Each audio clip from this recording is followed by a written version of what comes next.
Hi everyone, nice to meet you. How are you? I'm fine, thank you. And you? 자, 우리 지난번에 경우의 수를 세는 대원칙을 공부했고 오늘은 경우의 수를 세는 법칙을 공부할 건데 일단 기본적으로 그 가지치기를 해 나가면 거의 모든 경우의 수를 다 구할 수가 있어. 근데 이제 가지수가 막 100가지, 1000가지, 10,000가지 넘어가면 그걸 다 일일이 가지치기 하기가 좀 힘들고 시간도 많이 걸리잖아. 근데 그럼에도 불구하고 이제 꼭 해마다 한 명쯤 그 큰 시험지에다가 막 답이 100가지, 1000가지 넘어가는데 그걸 일일이 다 노가다로 가지치기 해서 그걸 맞췄다고 막 인증샷을 올리는 친구가 항상 있더라. 근데 우리 친구들은 그 한 문제 맞추고 다른 거 다 틀릴 거 아니잖아. 그러니까 이제 오늘 공부할 합의 법칙, 언제 더할 것인가 하는 합의 법칙하고 언제 곱할 것인가 하는 곱의 법칙, 이 두 가지만 알아도 굳이 노가다 하지 않고도 경우의 수를 조금 쉽고 빠르게 구할 수 있더라. 한번 가봅니다. 일단 먼저 합의 법칙.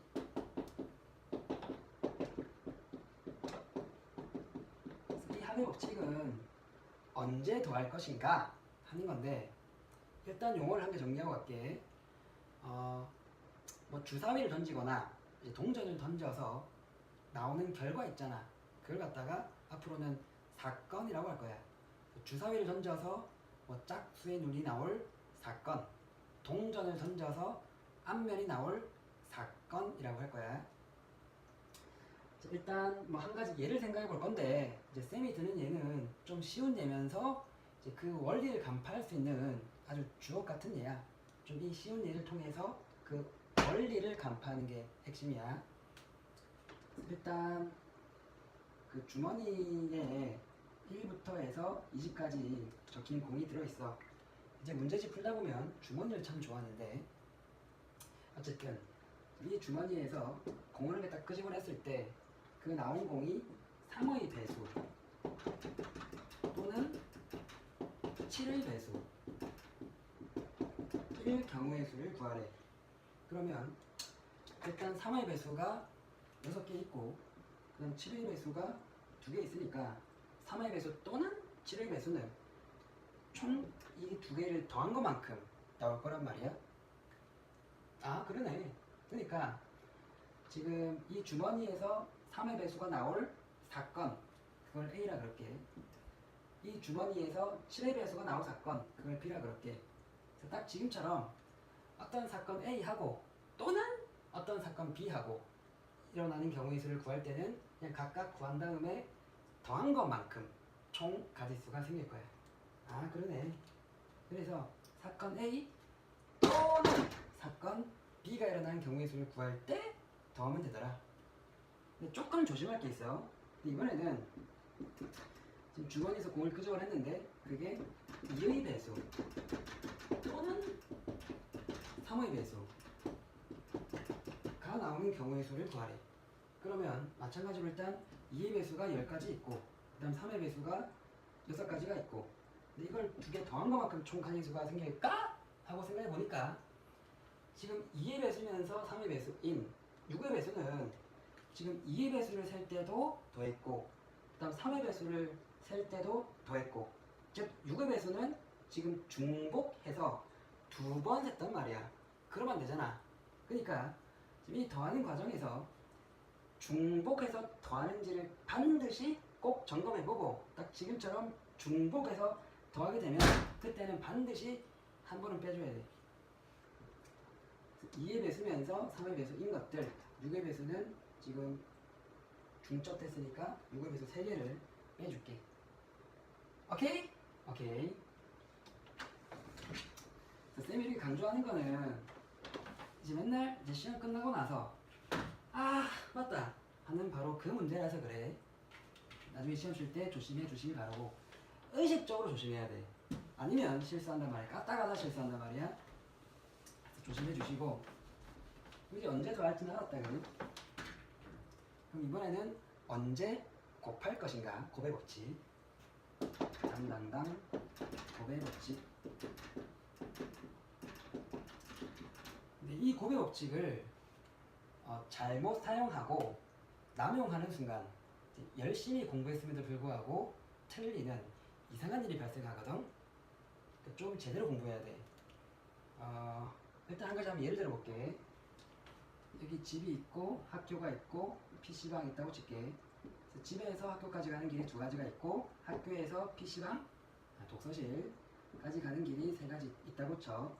집을 그러지 말고 A라고 할게. 그리고 학교를 B라 그러고 독서실을 C라고 하자. 그럼 다른 게 아니고 뭐 많이 봤던 문제지. A에서 B를 합쳐서 C로 가는 경우의 수를 구하래.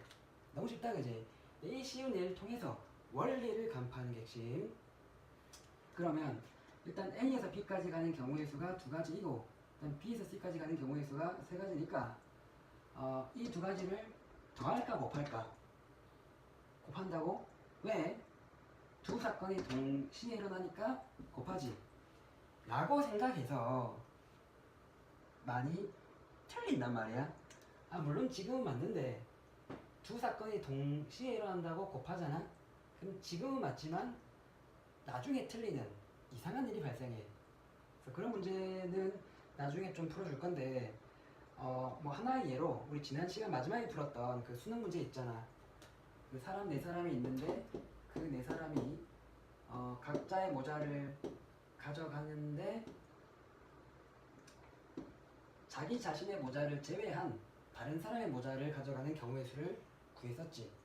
근데 수많은 학생들이 이렇게 생각한단 말이야. 일단 A가 가져갈 수 있는 게 자기 거 제외하고 세 가지고 B가 가져갈 수가 있는 게 B를 제외하고 세 가지고 그럼 C가 가져갈 수 있는 게 자기 거 빼고 세 가지, D도 마찬가지로 세 가지. 그런 다음에 동시에 가져가니까 이걸 곱한단 말이지. 그럼 이렇게 하면 된다 안 된다? 안 된다 그지? 지금 동시에 일어났으니까 곱했는데 이렇게 하면 아니었잖아.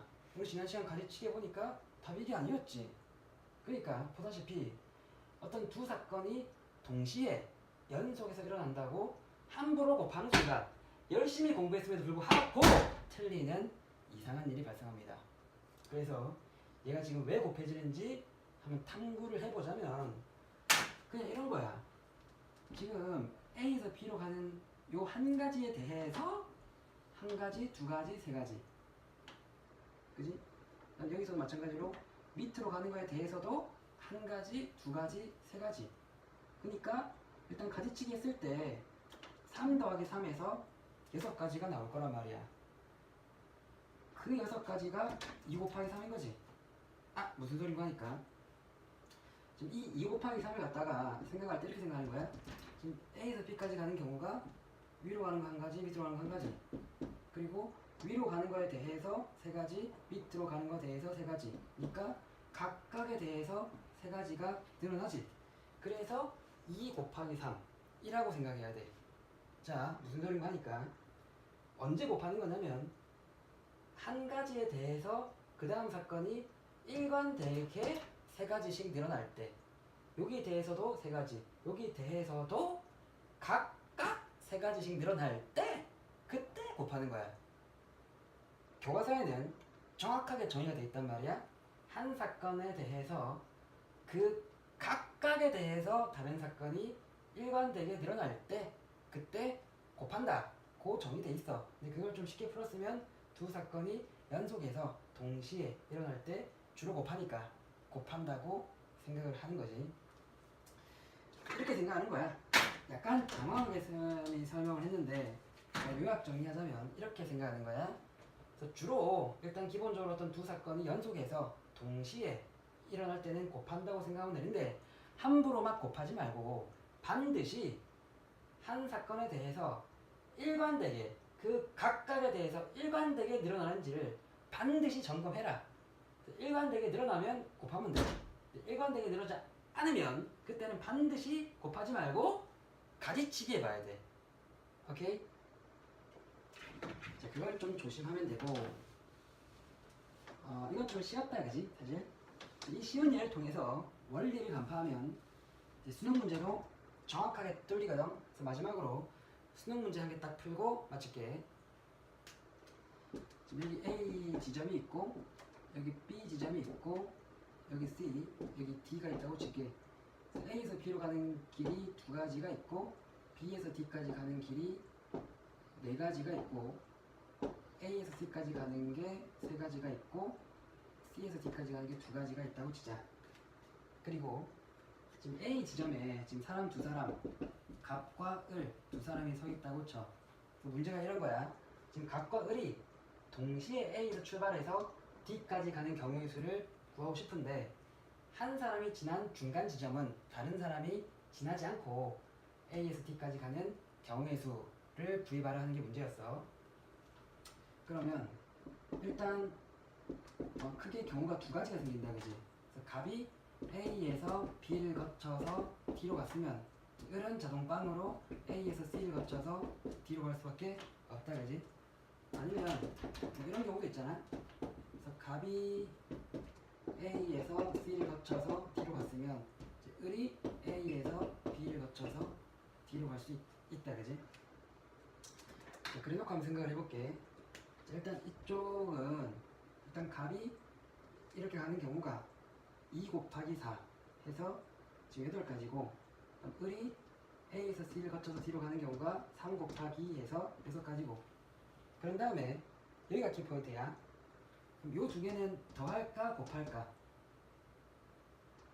곱하겠지. 왜요? 지금 일단 기본적으로는 갑과 을이 지금 동시에 출발하니까 곱한다고 생각해도 되는데 함부로 곱하는 순간 틀리니까 한번 점검해 볼게. 점검한다는 소리야. 그러니까 갑이 이렇게 가는 거에 대해서 을이 하나, 둘, 셋, 넷, 다섯, 여섯. 갑이 이렇게 가는 거에 대해서도 6가지. 갑이 이렇게 가는 거에 대해서도 6가지. 갑이 어떤 길 하나로 가는 거에 대해서 그 각각에 대해서 일관되게 6가지씩 늘어나니까 곱하면 되겠지. 그렇게 생각해서 곱했다고 생각해야 수능 문제에서 항상 맞다. 막히지 않고. 그래서 48가지가 있고 얘도 마찬가지로 갑이 밑으로 가는 거니까 3 곱하기 2 해서 6가지가 있고 동시에 을이 그 각각에 대해서 갈 수 있는 게 8가지 생겨서 얘도 마찬가지로 48가지. 그런 다음에 이 경우하고 이 경우는 더할까 곱할까? 이거는 또 더해야 되겠지. 왜냐면 이렇게 가던가 또는 이렇게 가던가, 그지? 그러니까 총 가지수는 이렇게 가던가 이렇게 가던가 2가지수를 더해가지고 96가지가 있더라. 오케이, 오늘 여기까지 하겠습니다.